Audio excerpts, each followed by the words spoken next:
What kind of father are you?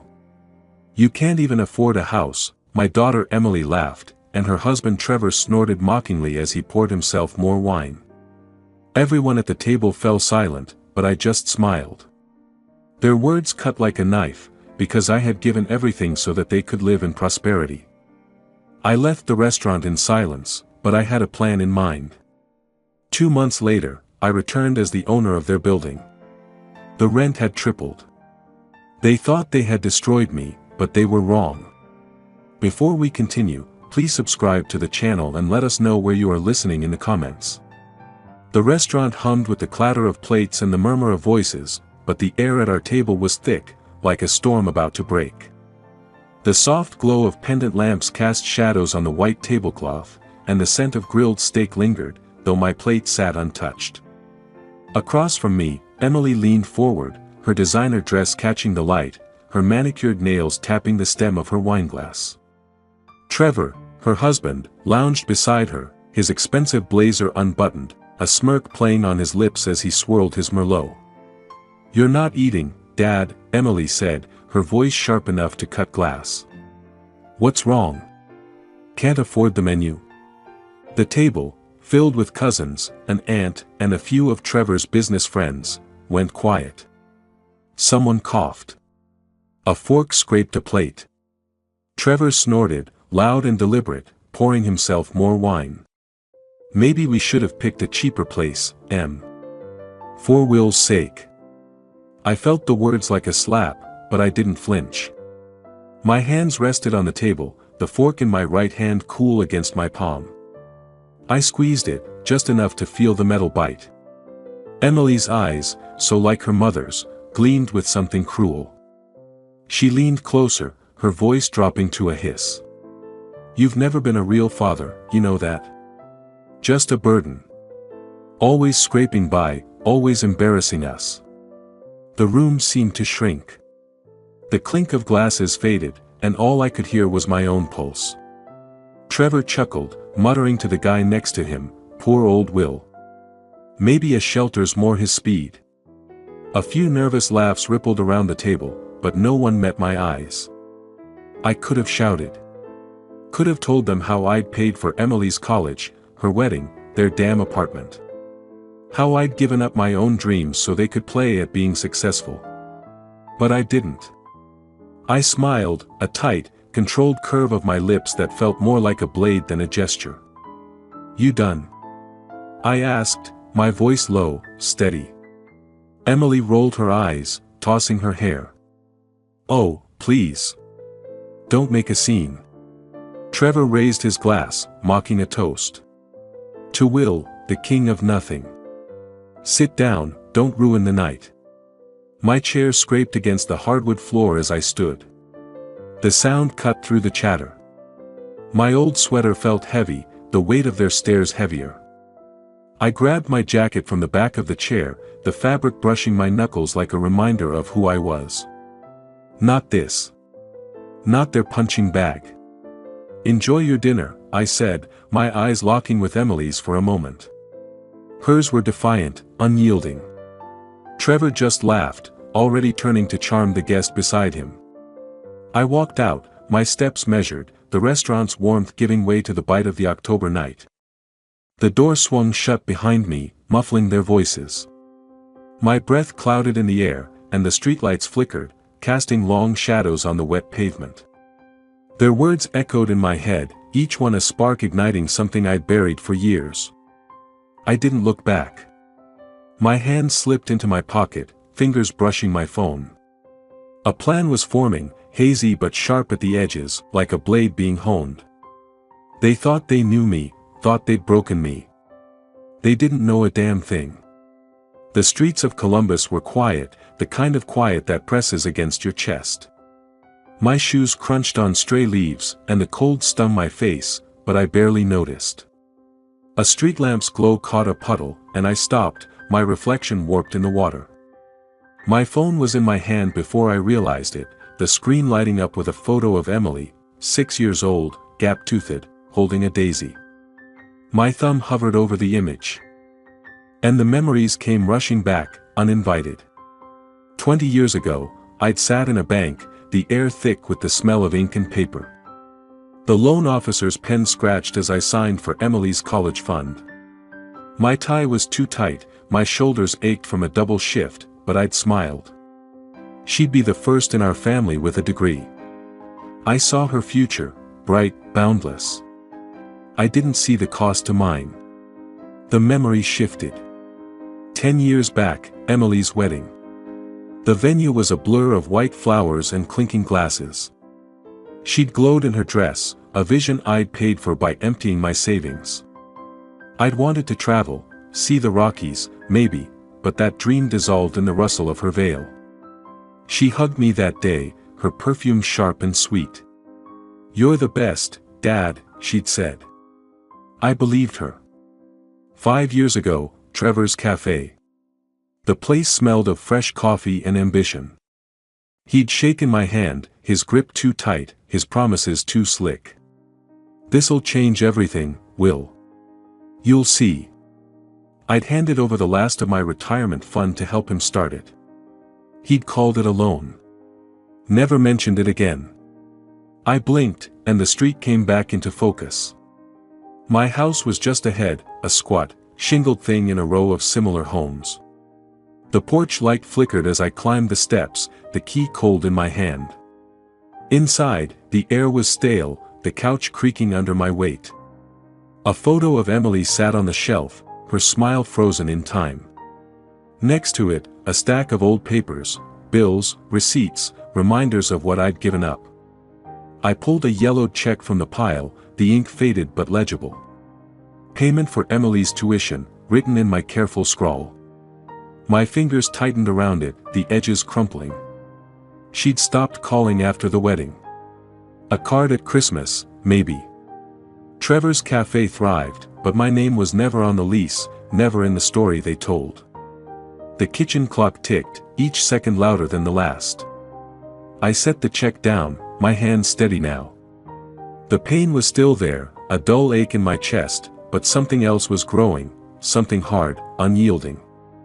I looked at Emily's photo again, her eyes bright with a future I'd built. My own eyes were different now. Colder. I wasn't their fool anymore. Tomorrow, things would change. Morning light sliced through the blinds of my office, a cramped room that smelled of coffee and dust. Papers were strewn across the desk, old contracts, invoices, a life in receipts. I sat with a mug of black coffee, the steam curling upward, my notebook open to a fresh page. 2 names stared back at me, Emily. Trevor. My pen hovered, then pressed hard, ink bleeding into the paper. I wasn't broke. Not yet. Years as a construction manager had left me with enough, a modest savings, a few contacts who still owed favors. But I'd lived lean, pouring everything into them. Emily's education. Trevor's business. Their apartment. My fingers tightened around the mug, the heat grounding me. No more. The phone rang once before Frank picked up, his voice gravelly from years of cigars. "Will. Hell, it's early. You okay?" "I need advice," I said, leaning back in my chair. The springs groaned. "About Trevor's business." A pause. "You sure about this? Stirring up trouble with your daughter's husband, that's a deep cut." They stirred first. My voice was flat, but my pulse quickened. "What do you know about his cafes?" Frank sighed. "He's leveraged to the hilt. Loans, bad deals. Word is, he's missed payments. You thinking what I think you are? Maybe." I jotted a note, debts. Lenders. Who's he owe? Start with Midland Bank. Guy there, Tom Reese, might talk. But, Will, this could burn bridges. With Emily, too. Let it burn. I hung up, my eyes on the notebook. The plan was taking shape, rough but real. I opened my laptop, the screen's glow harsh in the dim room. Emily's social media was a parade of excess, vacations, designer bags, captions about living the dream. Trevor's posts were worse, him in a tailored suit, toasting at his latest cafe opening. I scrolled, my jaw tight. They'd built their empire on my sacrifices, then laughed in my face. A call to an old client confirmed what Frank hinted: Trevor's cafes were bleeding cash. One bad month could sink him. I wrote another note: buy the debt. Risky, but possible. I still had enough pull to make it work. The office felt smaller now, the walls closing in with possibility. I stood, pacing, the floorboards creaking under my boots. My sleeves were rolled up, my coffee cold. Each step felt like a decision, each note a weapon. They'd underestimated me. Thought I'd fade quietly. I grabbed my coat and the notebook, its pages heavy with intent. The bank was a short drive away, and Tom Reese owed me a favor. I stepped outside, the morning air sharp, the city waking around me. My strides were long, purposeful. I knew where to hit them. And I wasn't waiting. I stepped onto the sidewalk, my notebook tucked in my coat pocket, each page a weapon waiting to be drawn. The Columbus wind bit at my knuckles, carrying the scent of rain and exhaust. The bank was 10 blocks away, its glass facade glinting in the gray morning light. My strides were steady, my pulse even steadier. For the first time in years, I felt alive. Inside, the bank smelled of polished wood and money. The hum of a printer blended with the soft clack of keyboards. Janet, an old colleague from my construction days, sat behind a desk, her glasses perched low. She smiled when she saw me, but her eyes narrowed, sensing purpose. "Will Cunningham," she said, leaning back. "What brings you here?" "Information," I said, sliding into the chair opposite her. My voice was calm, but my fingers tapped the notebook in my pocket. "About Trevor Jones. His cafes." Janet raised an eyebrow, then glanced at her screen. "You're not one for small talk anymore, are you?" She typed, her nails clicking. "Trevor's in deep. 3 of his cafes are behind on payments. Midland's ready to call in the loans." She paused, meeting my gaze. "And Emily, she's got her own mess. Took a loan for that online boutique of hers. Barely covering interest." I nodded, jotting a note. "Debts. Vulnerable. How bad is it?" "Bad enough," Janet said. "Trevor's juggling creditors like a circus act. Emily's worse, she's burning cash on inventory she can't move." She leaned closer, voice low. "Why the interest, Will? This about family?" I smiled, thin and sharp. "Just curious." "Thanks, Janet." I stood, my chair scraping softly. She didn't press, but her eyes followed me out. Next stop, Trevor's flagship cafe, a sleek spot downtown. I pushed through the door, the bell jangling. The air smelled of burnt coffee and neglect. Half the tables were empty, the staff listless. A cracked sign above the counter read, "Jones Java." Trevor was in the back, his voice sharp as he argued on the phone. "You can't cut me off now. I'll have the money."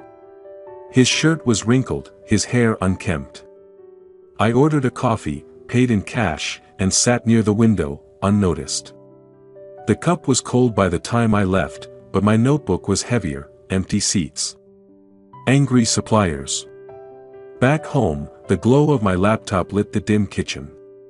Emily's social media was a gallery of excess, her in a silk scarf on a yacht, a new leather bag slung over her shoulder. The captions screamed success, but the comments told another story. "Where's my order? 3 weeks late."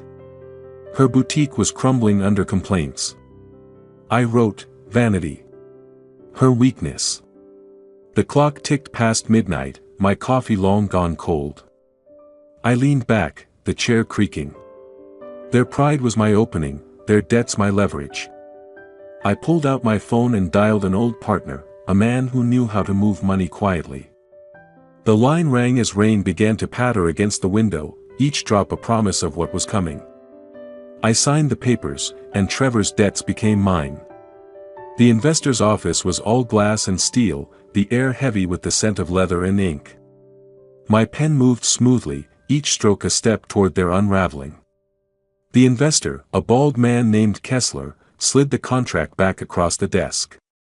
"Done," he said, his voice clipped. "You sure about this, Cunningham? It's a risky play." I met his gaze, my expression unyielding. "It's just the start." I folded the agreement, tucking it into my coat. The city sprawled below, Columbus's skyline sharp against the dusk. I left without another word. The move was clean, hidden behind a shell company I'd set up with Kessler's help. Trevor wouldn't see my name, only the letter that arrived the next day, payment due. 30 days. I imagined him opening it, his hands shaking, his charm useless against black ink. By noon, I was parked across from his cafe, the same one I'd scouted before. A "technical difficulties" sign hung crookedly on the door. Through the window, I saw Trevor pacing, yelling into his phone. A delivery truck pulled away, empty. I allowed myself a small smile. At home, I spread the documents across my kitchen table, the lamp casting a harsh glow. The numbers were clear, Trevor's cafe was bleeding, and my purchase of his debt gave me the reins. I demanded immediate repayment, knowing he couldn't deliver. The letter, now in his hands, was my first move, a quiet, precise cut.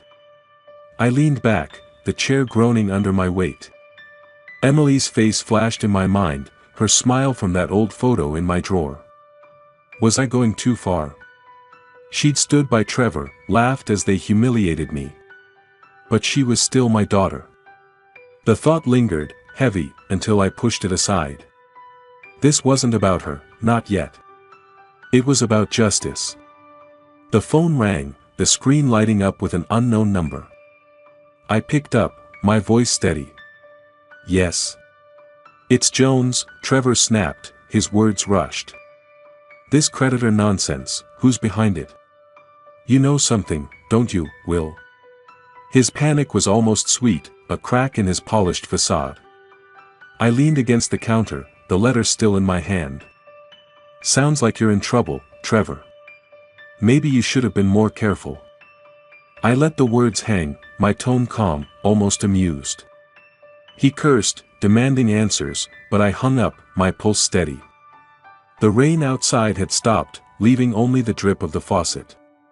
I set the letter down, its edges crisp, and felt the weight of what I'd started. I set the phone down, Trevor's voice still echoing in my ears, frantic, cracking under pressure. The apartment was quiet, the creak of the floorboards loud in the stillness. My hand lingered on the receiver, the plastic cool against my palm. Then came the knock, sharp, insistent. I knew who it was before I opened the door. Emily stormed in, her designer coat flapping like a flag of war. Trevor followed, his jaw tight, reeking of cigarettes and desperation. The air shifted, heavy with their anger. Emily's eyes were red, her voice ablaze. "You're pathetic, Dad. Stirring up trouble because you're jealous of us. You think you can ruin our lives?" I stood by the table, hands in my pockets, my face a mask. "I haven't done anything," I said, my tone even. "Sounds like you're digging your own graves." Trevor paced, his fists clenched, his blazer wrinkled. "Don't play innocent, old man," he growled. "You've been whining to someone, banks, creditors, who knows? You're trying to sink me." His voice broke, betraying the fear beneath his bravado. Emily spun toward me, her heels clicking on the wood. "You've always hated our success," she spat. "Living in this dump, clinging to your sad little life. You're nothing, and you can't stand that we're everything you'll never be." Her words cut, but I didn't flinch. I'd heard worse in that restaurant. I stepped closer, my eyes locked on hers. "You built your lives on my back," I said, my voice low, steady. "And now you're surprised the ground's shaking?" Emily laughed, sharp and bitter, tossing her purse onto the couch. "You're delusional. Keep your conspiracies, Dad. You'll regret this." She turned to Trevor, who slammed his hand against the wall, the sound sharp in the small room. "Back off, Will," he said, pointing a trembling finger. "Or you'll wish you had." His threat was hollow, and we both knew it. I didn't move, didn't blink. "Careful, Trevor. You're not in control anymore." The words landed like stones, and his face twitched. Emily grabbed his arm, pulling him toward the door. She paused, glaring back at me, then slammed the door shut. The frame rattled, the sound lingering like a warning. Alone, I exhaled, my heart steady but my mind racing. Their fear was real now, their cracks exposed. I crossed to the table and opened my notebook, the pages worn from use. My pen scratched as I wrote, each word a step deeper into the plan. Outside, the city lights flickered through the window, pulsing like a heartbeat. I glanced at them, my reflection faint in the glass, and turned back to the page. The city lights pulsed through my window, their glow fractured by streaks of rain. I sat at my kitchen table, the notebook open, its pages scarred with ink. My pencil scratched, each line a piece of the plan that would unravel their world.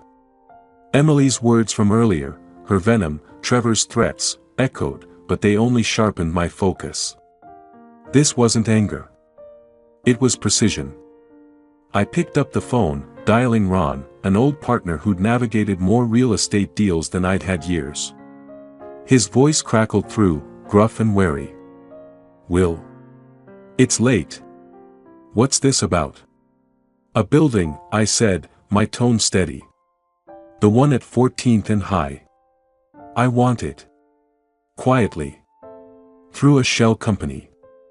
A long pause. "That's a big ask. Expensive, too. You sure you've got the capital?" "Make it happen," I said. "I'll cover it." I didn't elaborate. Ron didn't need to know the why, only the how. "All right," he said finally. "But this better not blow up in your face." The line went dead, and I set the phone down, my fingers brushing the notebook. The address stared back, their building, their sanctuary. The next morning, I met a lawyer named Carla in a cafe downtown. The place buzzed with the hiss of espresso machines and the clatter of cups. Papers spread across the table, their edges crisp under the cold light streaming through the window. Carla's pen hovered as she studied me, her eyes sharp. "This is an unusual request, Mr. Cunningham. A shell company for a single property?" "Discretion matters," I said, sliding a folder toward her. "Can you handle it?" She nodded, flipping through the documents. "It's doable. But why the rush?" Her tone was professional, but curiosity flickered. I leaned back, the chair creaking. "Timing's everything." She didn't press, and I didn't offer more. By the time I left, the deal was in motion, the papers signed, my signature a quiet vow. That evening, I walked to their building, a sleek tower of glass and steel in the heart of Columbus. The lobby gleamed, but a crack snaked across one wall, a flaw they'd never notice. I told the doorman I was checking utilities, an old trick from my construction days. He waved me through. From the street, I caught a glimpse of their apartment, 3rd floor, corner unit. Emily's silhouette moved behind the curtain, her gestures sharp, arguing with Trevor. I turned away, my breath visible in the chilly air. Back home, I paused at the shelf, Emily's old photo catching the lamplight. Her 6-year-old smile, all trust and daisies. My chest tightened. Was this too far? She'd laughed as they tore me down, but she was still my daughter. I set the photo face down, the ache fading under the weight of what they'd done. The notebook waited, its pages a map to their ruin. I opened it, writing, "Their home. My leverage." The phone buzzed, a text from Carla, "Deals moving. Papers ready soon." I stood at the window, the city sprawling below, and saw another message, Emily's name on the screen. My thumb hovered, but I didn't open it. Not yet. I slid the phone into my pocket, Emily's message unread, its weight a spark in my chest. She was rattled, and I knew why. The letter about the rent, tripled overnight, had landed. I stepped out, the November air sharp, and headed to Trevor's cafe. Not to enter, just to watch. The plan was moving, and I wanted to see the cracks spread. The cafe was a ghost of itself, its windows dark, a closed sign taped crookedly to the door. I leaned against a street lamp, the metal cold through my coat. Across the street, their apartment building loomed, its lights winking like eyes. I'd hired a marketer days ago, a quiet deal to boost a rival boutique online. Emily's store was bleeding customers, her social media flooded with complaints, late orders. No refunds. Her empire of silk and selfies was crumbling. Inside their apartment, chaos reigned. I couldn't hear them, but I saw it through the window, Emily pacing, her blouse untucked, her hands flailing. Trevor slumped on the couch, a cigarette burning in his hand. A letter, torn in half, lay on the coffee table. The rent increase had hit them like a fist. Emily's phone sailed across the room, shattering against the wall. I exhaled, my breath clouding the air. Her control was slipping, just as I'd planned. Earlier, I'd checked her social media. Her latest post, a posed shot with a designer scarf, had 50 comments, all venom. Where's my dress? Scammer. I'd smiled then, the same way I did now. The marketer's ads were relentless, pushing her rival's sleek website to every corner of Columbus. Emily's vanity had built her brand, and now it was her noose. I walked home, the city quiet except for the crunch of leaves under my boots. In my kitchen, the lamp flickered as I sat, the table cluttered with notes. I pulled Emily's photo from the drawer, her young face a ghost of who she'd been. Guilt pricked me, she was drowning, and I'd poured the water. But then I remembered her laugh in that restaurant, the way she'd called me nothing. The guilt faded, replaced by something colder. The phone rang, shattering the silence. Trevor's name flashed on the screen. I let it ring twice, then answered, my voice smooth. What is it? We need to talk, he said, his words slurred, desperate. Tomorrow. Your place. Name the time. He was breaking, and he didn't even know I held the hammer. I leaned back, the chair creaking. 8. Don't be late. I hung up, the thunder outside rolling like a warning. The storm was coming, and they were caught in its path. I hung up, Trevor's plea still ringing, his voice raw with panic. He wanted a meeting, thought I could sway the creditors he didn't know I controlled. I smiled, cold and sharp, and grabbed my coat. The rain had stopped, leaving the air heavy, the streets slick under the Columbus skyline. I knew where he'd be, drowning his failures in a bar. But first, we'd meet at his cafe, the heart of his crumbling empire. The cafe was a shell, its tables bare, the air thick with the scent of bleach and defeat. Trevor sat at the counter, his blazer crumpled, a stack of unpaid bills beside him. The keys to the place glinted under the fluorescent light, a symbol of what he'd lost. He looked up as I entered, his eyes bloodshot. Will, he said, standing, his voice unsteady. You gotta help me. Talk to these people, tell him I'm good for it. I crossed my arms, leaning against a table. You dug this hole, Trevor. Not me. My words were ice, each one deliberate. Why should I clean up your mess? He slammed a fist on the counter, the keys rattling. Because you're family. You owe us.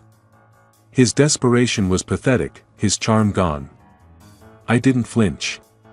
You owe me, I said, my voice low. Everything you have, your cafes, your life, it's built on what I gave you. I stepped closer, my shadow falling over him. And you threw it in my face. He opened his mouth, then closed it, his hands shaking. The door swung open, a supplier hauling out the last espresso machine. Trevor didn't look, but his shoulders slumped. "Just talk to them," he muttered, tossing the keys onto the counter. They landed with a clink, a surrender. I left without a word, the cafe's emptiness echoing behind me. Later, I found him in a dive bar, the air thick with stale beer and regret. He was hunched over a whiskey, ranting to the bartender. "It's not my fault," he slurred, not seeing me in the corner. "They're out to get me." I sipped my coffee, unnoticed, and watched him unravel. At home, Ron called, his voice brisk. "The building's nearly yours, Will. Papers are finalizing." I nodded, though he couldn't see, my eyes on the notebook. The plan was almost complete.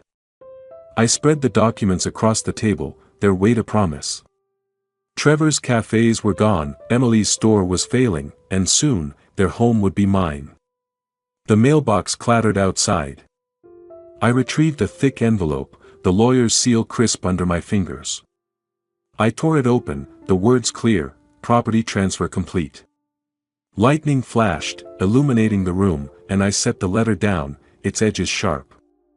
Tomorrow, they'd face the truth. I folded the lawyer's letter, its words, "Property transfer complete," heavy in my hands. Lightning cracked outside, splitting the Columbus sky. But I felt steady, rooted. My coat was damp from the storm as I left my apartment, the documents tucked inside, each page a blade honed for this moment. Their building waited, a tower of glass and lies, and I was ready to bring it down. The elevator hummed as I rode to their floor, the mirror reflecting my face, calm, unyielding.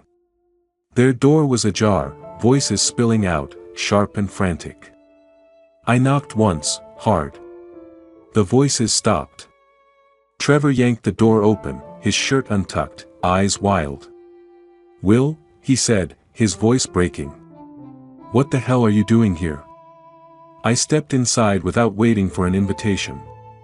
The apartment was a wreck, boxes half-packed, wineglasses scattered, a torn notice about the tripled rent pinned to a newspaper. Emily stood by the window, her hair a mess, her silk blouse stained with tears. "Dad," she whispered, her voice small, like a child's. I set the documents on the coffee table, the thud loud in the silence. "Read," I said, my tone flat. Emily reached for them, her hands trembling, and her eyes widened as she scanned the pages. Trevor leaned over, his breath ragged, and his face drained of color. You own the building." Emily's voice cracked, her gaze darting to me. "This is a mistake. It has to be." "No mistake," I said, crossing my arms. "I bought it. Your rent's due. All of it. Now." Trevor lunged forward, his fists clenched. "You can't do this. We'll fight it, you hear me?" But his voice faltered, his bravado crumbling like ash. He knew he had nothing left, no cafes, no leverage, no charm to save him. Emily sank onto the couch, sobbing. "Dad, please," she said, her words choked. "I didn't mean it, those things I said at the restaurant. Remember when you taught me to ride a bike? You were my hero." Her tears fell, but they didn't reach me. "Not anymore. You called me nothing," I said, my voice low, steady. "You both did. You built your lives on what I gave you, then spat in my face. This," I gestured to the documents, "is what you chose." Trevor grabbed my arm, his grip weak. "We'll fix it, Will. Give us time. We'll pay you back, I swear." His eyes begged, but I saw the man who'd mocked me, who'd laughed as I bled. I pulled free, stepping back. "You're out of time." I turned to the door, their pleas following me like echoes. In the elevator, the walls closed in, and for a moment, doubt flickered, Emily's tears, her voice calling me Dad. I pressed it down, my jaw tight. They'd made their bed. Outside, the wind howled, tugging at my coat. I pulled out my phone, typing a note, fund for the overlooked. The idea had been growing, a way to help those like me, who'd given everything and gotten scorn. I slipped the phone back into my pocket, my steps firm on the wet pavement, and headed into the night. I sank into the chair at my kitchen table, the scent of fresh coffee curling from the mug in my hands. The storm had passed, leaving a quiet that settled deep in my bones. For the first time in years, I felt still, like a river finally finding its course.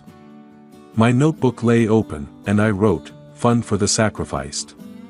For those who gave all and were forgotten." The words felt right, a purpose born from pain. I dialed Frank, his familiar rasp answering on the second ring.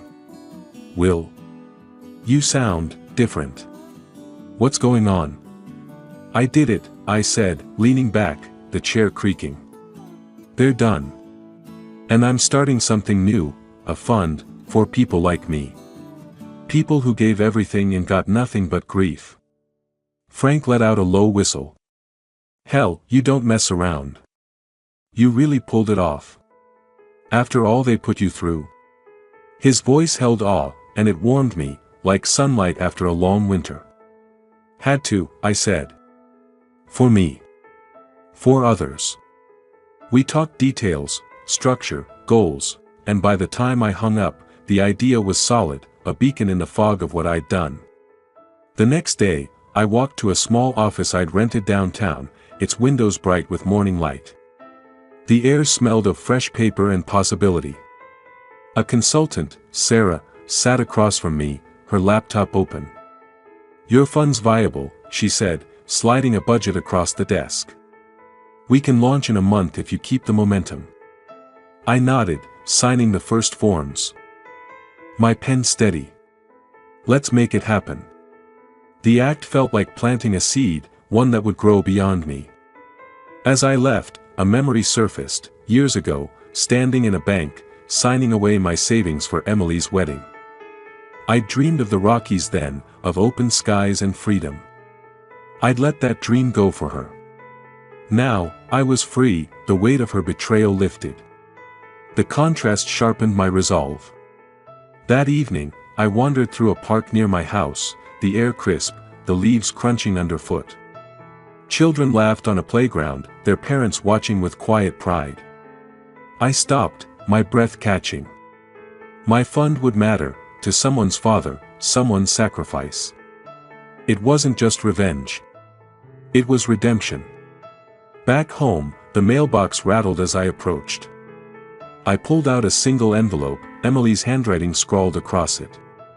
My fingers traced the ink, but I didn't tear it open. The weight of her words felt distant, like a language I no longer spoke. I tucked it into my pocket, the house waiting, its warmth a promise of rest. I held Emily's letter, its edges soft under my fingers, but I didn't open it. Not yet. The walk to my house was quiet, the Columbus evening wrapping around me like a worn coat. The streetlights flickered, casting pools of gold on the pavement, and I let my thoughts drift, to the years I'd given, the pain I'd carried, the man I'd become. The letter was heavy, but my steps were light. At home, I set the envelope on the table, the wood creaking as I leaned against it. The neighbor, Tom, had caught me earlier, his voice low with gossip. "Saw Emily and Trevor," he'd said, shaking his head. "Moved to a cramped place across town. No more fancy cars. Trevor's pushing papers at some office, and Emily shut down her shop. Looked broken, both of them." I'd nodded, my face blank, but inside, the news settled like a stone. Justice, cold and final. I slid the letter open, the paper rustling. Emily's words spilled out, apologies, memories of me braiding her hair, promises to change. "I'm sorry, Dad.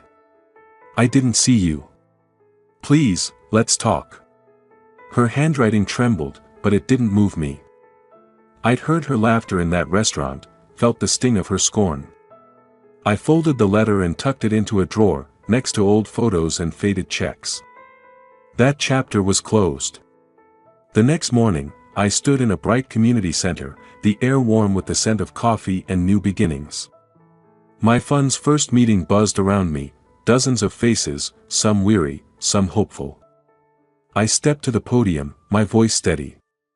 "This is for the overlooked," I said, my eyes sweeping the room. "For those who gave their all and were pushed aside. We see you. We're here." The applause was soft at first, then roared, and I felt it in my chest, a purpose, a legacy. I left the center as dusk fell, the city alive with horns and laughter.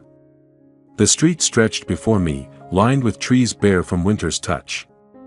I walked, my hands in my pockets, a smile tugging at my lips. Emily and Trevor were out there, rebuilding or breaking, but their story no longer tangled with mine. Their future was their own to carry. The wind picked up, cool against my face, and I tilted my head to the sky.